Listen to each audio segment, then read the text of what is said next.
Your boss tells you that you're too busy to use human-centered design. What do you tell them? You are your own boss. Like, another version of you. Or it's a client as well. Like, and your customer will say, we don't have time for that. Yeah. What would you say?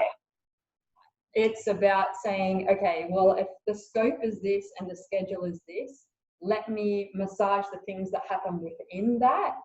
And I'm going to select these activities that help us still keep the project on schedule and within the scope.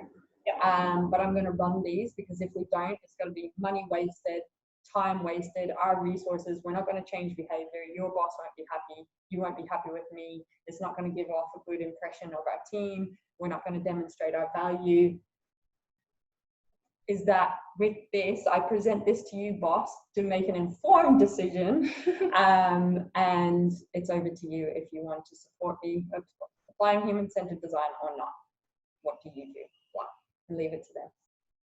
Love it.